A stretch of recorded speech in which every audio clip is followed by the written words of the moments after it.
Good evening, one and all.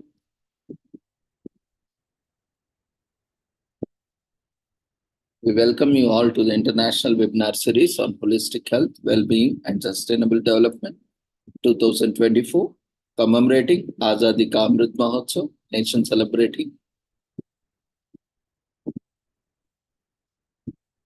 76 years of independence and United Nations Sustainable Development Goals 2015 to 2030 as part of awareness and campaigns in collaboration with Sri Holistic Health Foundation India and Sri Research Institute Center for Art, Sciences and Well-being. Before we start our sessions, let's take the blessings of Almighty.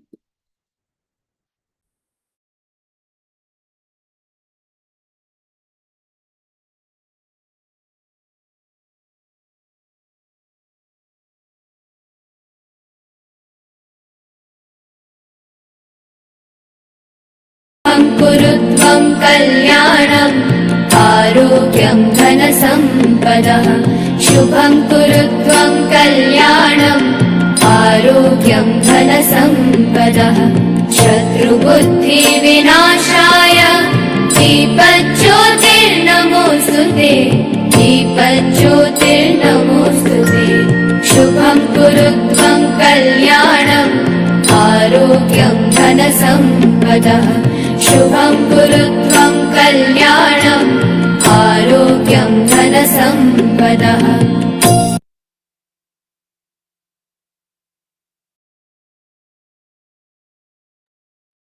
With the blessings of Almighty, we shall continue with today's sessions.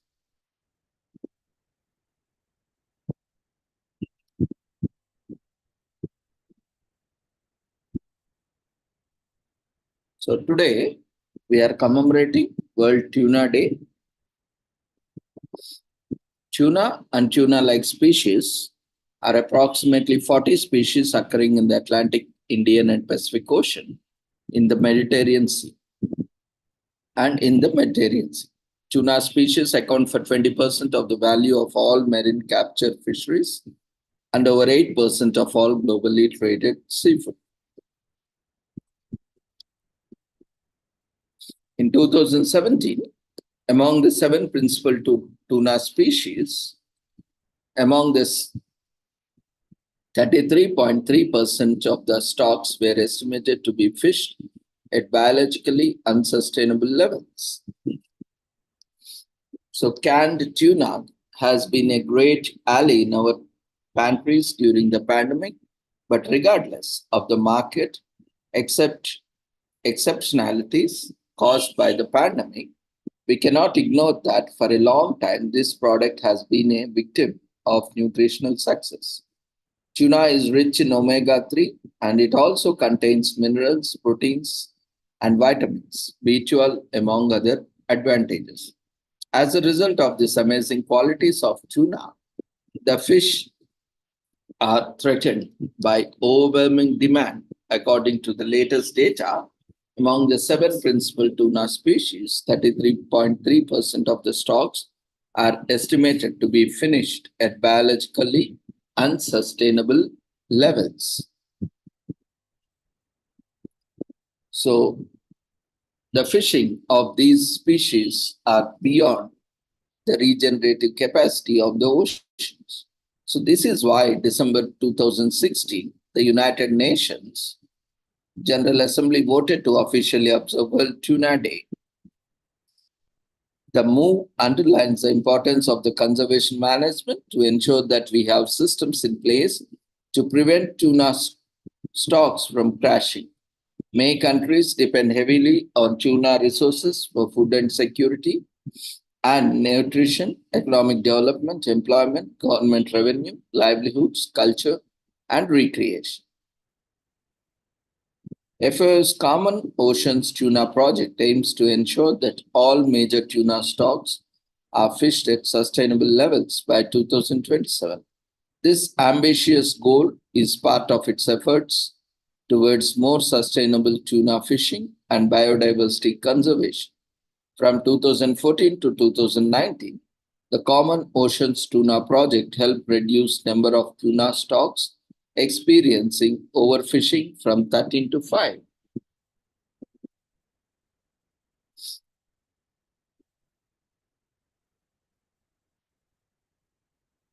More than 7 million metric tons of tuna and tuna-like species are harvested yearly. These migratory tuna species account for 20% of the value of all marine capture fisheries and over 8% of all globally traded seafood.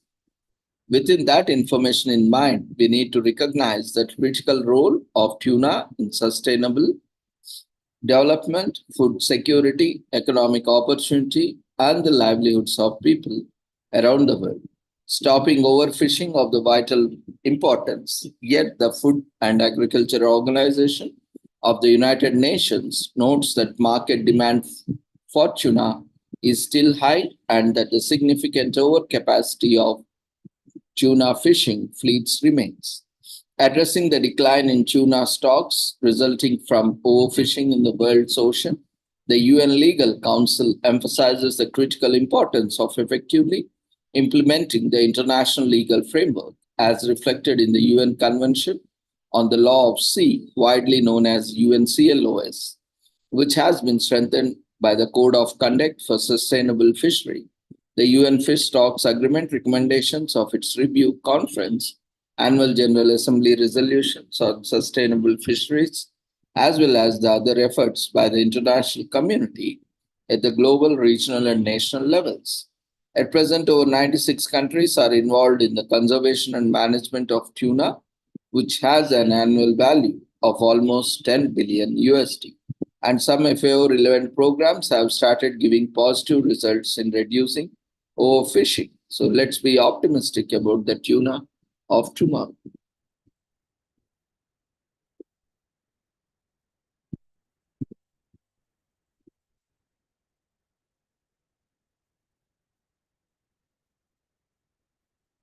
So established in 1984, Globefish is a multi-donor funded project within the FAO fisheries and the aquatic department responsible for providing up-to-date trade and market on fish and fishery products.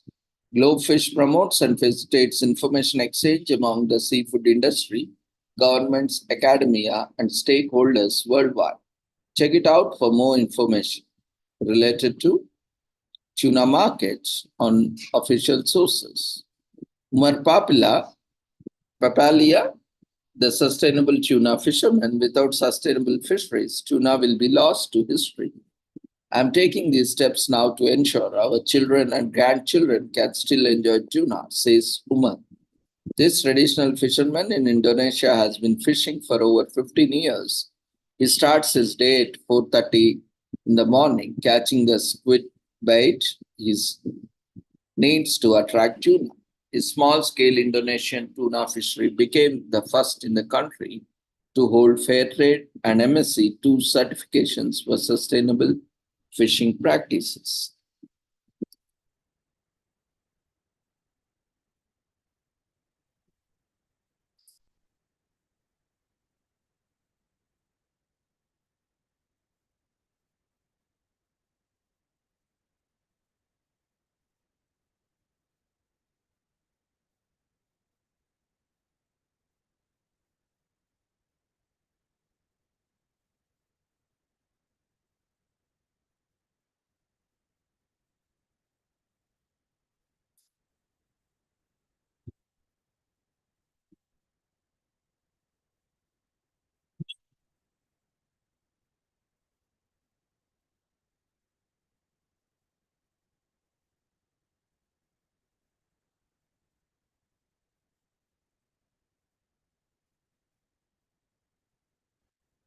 Common Oceans, a partnership for sustainability and biodiversity in the ABAJ, sustainable management of tuna fisheries and biodiversity conservation in the ABNJ, achievable, sustainable, and efficient tuna fisheries products and biodiversity conservation through the systematic application of an ecosystem.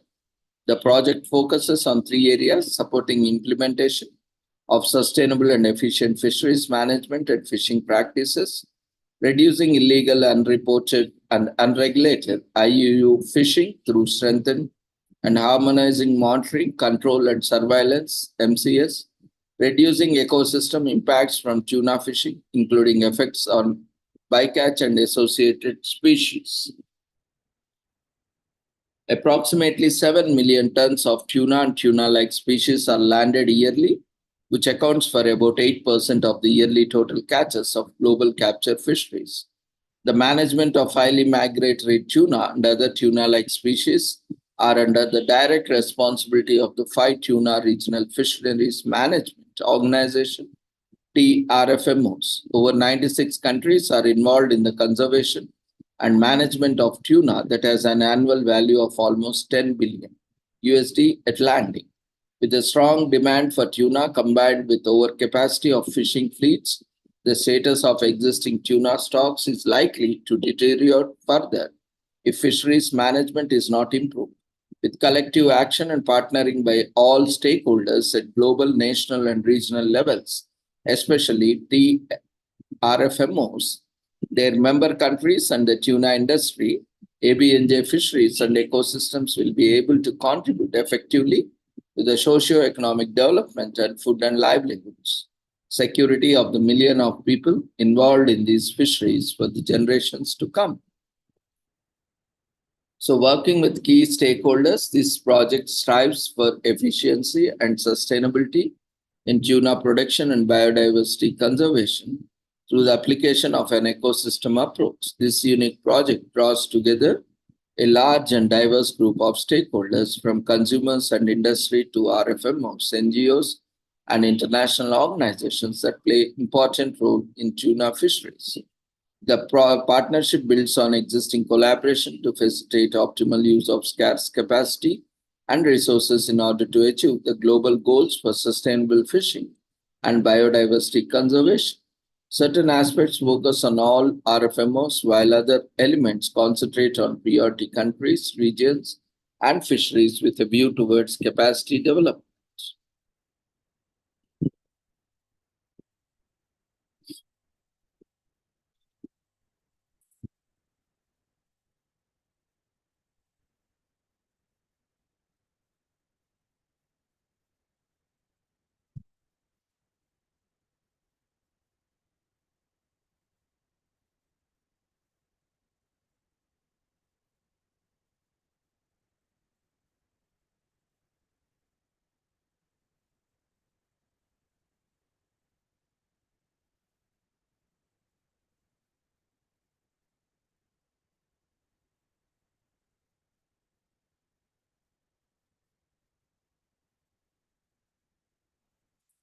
So this week is also commemorated as Building Safety Week in US.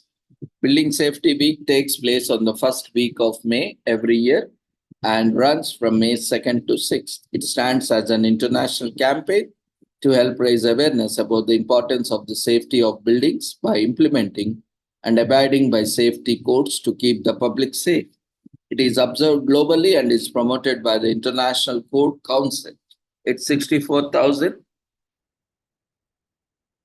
members alongside professionals from building design safety communities, governments, and corporations.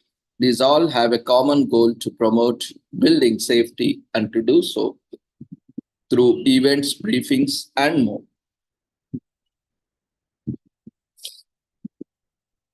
Building Safety Week stresses the importance of occupying safe buildings as the general public lives, works, or plays there. Having buildings that are not up to standard would lead to losing lives, property, and finances.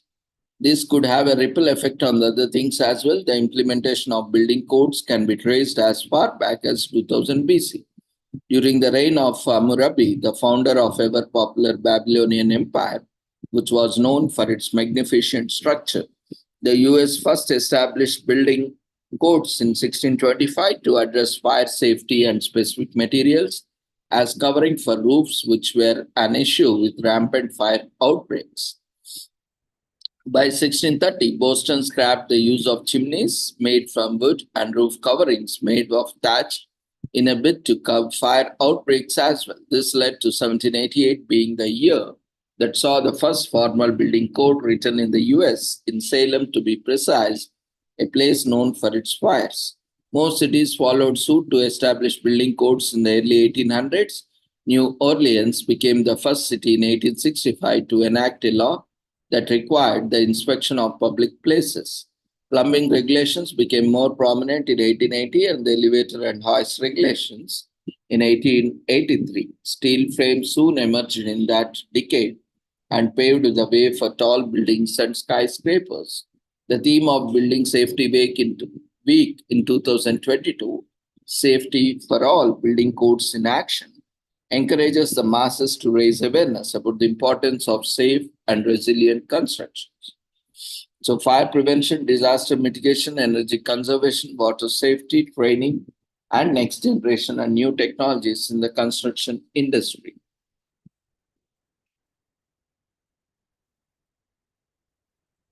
So the ICC been celebrating Building Safety Month and it for 41 years. Some types of buildings are residential buildings, educational buildings, business buildings, institutional buildings, and etc. The primary function is to provide structurally sound and environmentally controlled spaces to house and protect occupants and contents. Develop a family plan. If an evacuation is ever needed, a family plan that lets everyone know where to go should be in place. Create a disaster supply kit. Creating a disaster supply kit will allow you to remain protected in your home after a disaster or for use after evacuating to a safer location. Stay tuned to radio and TV for official updates and critical weather information. Use such protective devices to protect electronic appliances from electrical surges in your home. Create a tornado safe room. Build a tornado safe room in your home to get the highest level of protection for you and your family against tornadoes. So this World Building Safety Week spreads awareness of importance of following regulations concerning building safety. In addition, people get to know about building codes they probably would have dwelled into. Reduces financial loss, like building collapse, are significantly reduced when people are educated on building safety. This helps a building owner to save more money. It saves lives. The knowledge of building safety codes by everyone helps to save lives. Electrical wiring, flood prevention, and a host of other measures that can lead to loss of lives would be catered for better if not done well. So this week is also commemorated as Children's Book Week from May 2nd to 8th in US. Children's Book Week takes place from May 2nd to 8th this year. Teaching your children to immerse themselves in a good book is one of the most valuable things you can do as a parent. A childhood love of reading sets the stage for success as an adult. A child who loves reading will have an inquiring mind, a vivid imagination, and great problem skills. Set some time aside to do some reading with your kids this week and inspire a lifelong love of written word. This week was created by Every Child a Reader in 1990 and is the longest running national literacy initiative in the country.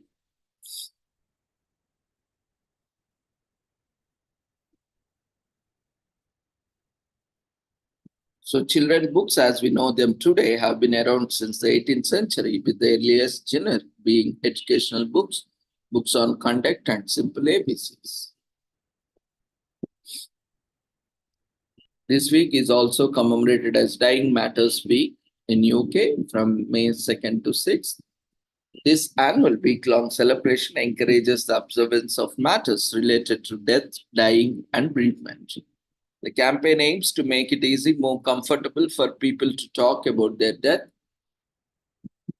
and concerns after their death. It also helps prepare those whose loved ones are facing death. Hospice UK have been the leading figure in this campaign since inception of this week and continues to lead the front to normalize what is sensitive matter.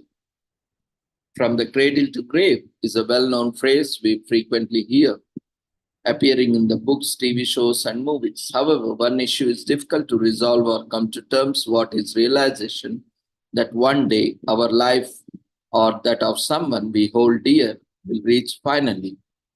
Usually, the most awkward conversations are ones that require facing the reality of dying, bereavement, and the finality of death.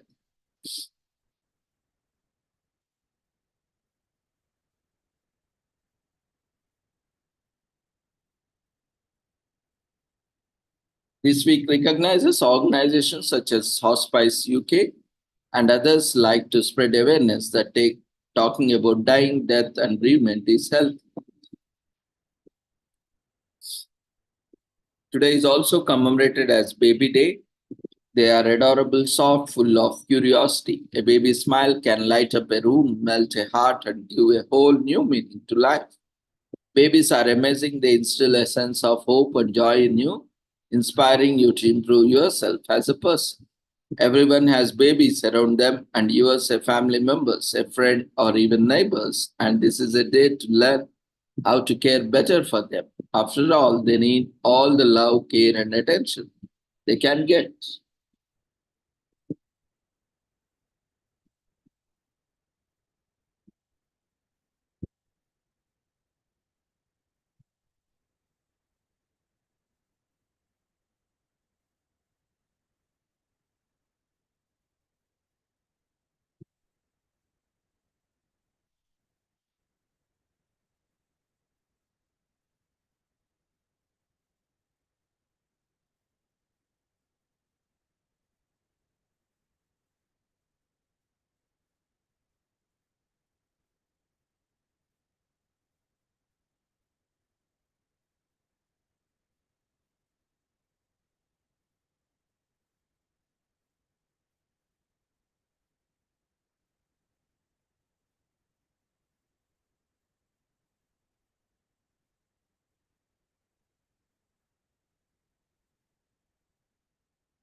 Today is also commemorated as Brothers and Sisters Day. It is a day meant to honor the bond of siblings share. It is also a day to strengthen or repair broken relationships. This day was inspired by women who realized she had never properly told her brother how she actually felt about him until after his death. So, Brothers and Sisters Day is a celebration of lifelong relationships that exist between brothers and sisters. It strives to commemorate family values in the spirit of Mother's Day and Father's Day. The event is comparable to Brothers' Day, which is inspired by Claudia Evert, a New Yorker who founded the Siblings Day Foundation in the memory of her late siblings. So, Brothers and Sisters Day was inspired by a woman who realized how little she expressed her love and admiration for her brother before his death. Life is short, and it's easy to become distracted by the minor inconveniences that may arise, but our focus and priority should remain on our loved ones. This day is all about siblings bonding. Enjoy connecting so that they don't miss out on having a close relationship.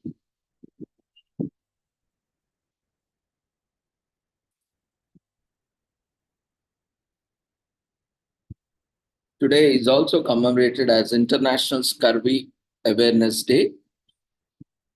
You might be wondering why the world still needs to worry about scurvy. The truth is that disease is still prevalent in the world due to widespread malnutrition and starvation in many countries, as well as the surprising number of individuals who undergo highly selective diets that exclude foods such as fruits and vegetables.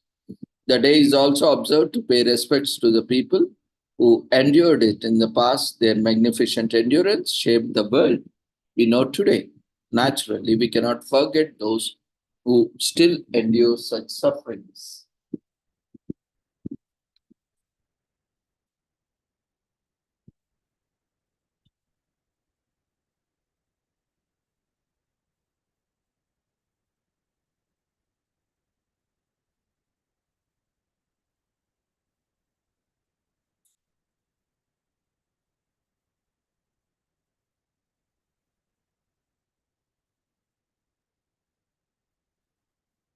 So, scurvy was first noted during the Crusades, which took place from the 11th to 13th century.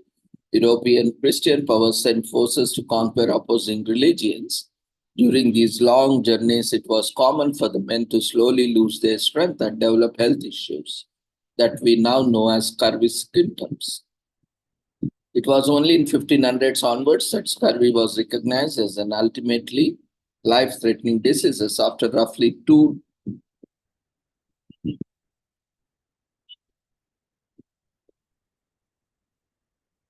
after 20 lakh sailors died from this disease.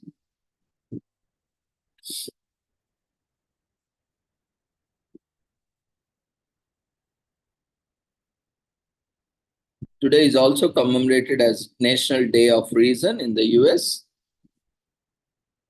It is a secular and legal US day holiday that was established as a response to the National Day of Prayer.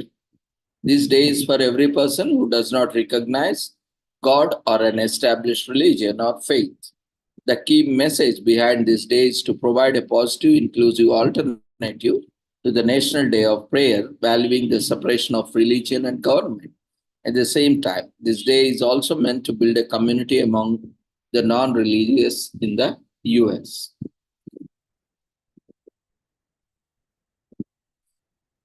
Today is also commemorated as National Life Insurance Day in US. It marks the anniversary of first day that life insurance becomes available in the US. The day celebrates insurance and reminds of the benefits of having it. It is important to have life insurance as it can ensure we don't fall into debt.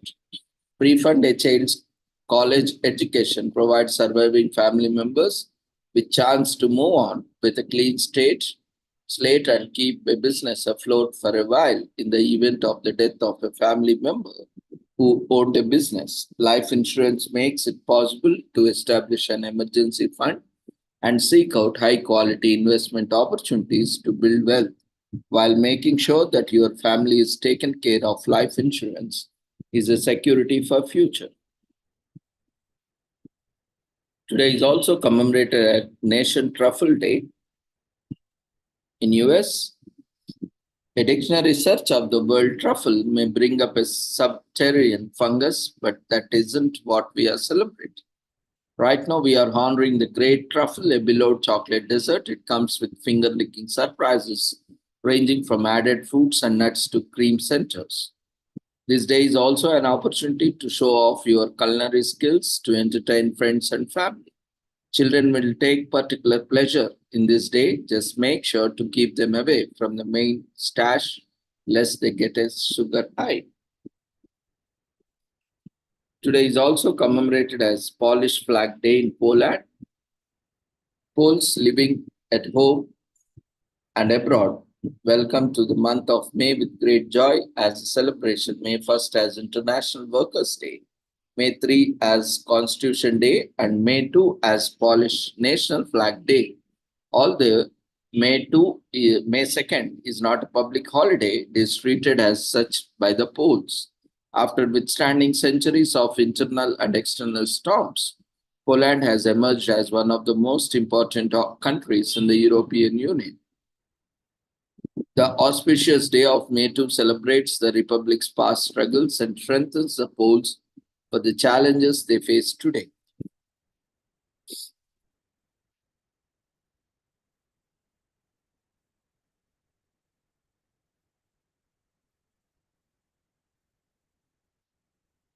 Today is also commemorated as Take a Baby to Lunch Day in US. The purpose of this day is for adults to become acquainted with babies and learn the tricks of childhood at a young age. This also helps a baby to develop healthy habits as the pressure and guidance of an influential person, such as fun aunt or cool uncle, has a great impact on the psyche of the baby. This day allows childless adults to spend some time with tiny humans before they make up their minds about having kids of their own.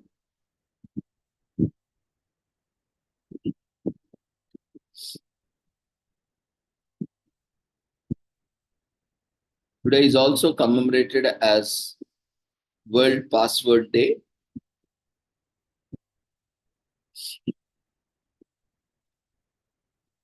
So if you are still using your cat's name or pet's name followed by and or for your 401k account password, sorry, but that's just not enough to protect your life saving. Here's the term you need to know on World Password Day: layer up.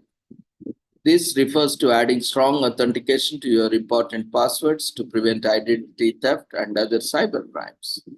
Intel created World Password Day the first Thursday of May, May 2nd, to address the critical need for solid passwords. It is simple, really. Most operating systems offer an easy way to create and store passwords. Apple's Keychain Access is one example. You can also go online to generate passwords which are practically hacker proof. In other words, strengthen your passwords to keep your data safe on World Password Day, which takes place on the first Thursday in May 2nd this year. Secret organizations like the Masons and other fraternal organizations also often ask for passwords before letting you through the door. World Password Day creates awareness about the importance of strong passwords and why everyone should change their passwords once every few weeks. One compromised password can put our digital identities and personal information at risk. Strong and secure passwords are crucial, especially now that most of our work is done online. It is better to have complex and unique passwords, which are not easy to guess. It happens to the best of us as much we try to convince ourselves that no one will be able to guess our passwords. Professional hackers can guess them in seconds. Even if a strong password is in place, it should be changed once every few weeks or even months. This way, even if your passwords are leaked in data breach, a new, stronger password can never access your personal information. Sadly, despite knowing the risk, not many people are habitual about frequently changing their passwords. Take Password Day as your cue to immediately change your passwords of your emails, social media accounts, and most importantly, accounts storing your personal information. In 2005, security research Mark Brunt suggested that everyone should have their own password days. When they changed their passwords, he outlined this idea in his book Perfect Passwords, which inspired the company Intel to create a worldwide observance. The first Thursday in May was declared as World Password Day, and it was observed for the first time in 2013.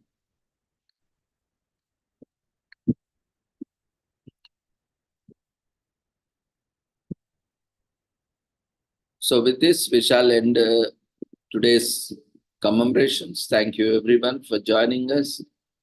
And we are planning to come up with a conference on voter awareness and related aspects on this Sunday, as elections have been in place and we have been observing varying uh, responses by voters. Voting is a right that should be exercised, but unfortunately, it is the power to elect our representatives. It is a power to elect our government. But unfortunately, the trend is unfortunately decreasing, declining. Voters are not showing interest for voting. So we are looking at various aspects on how to create awareness. And of course, we have various initiatives that has been taken up, but still why people are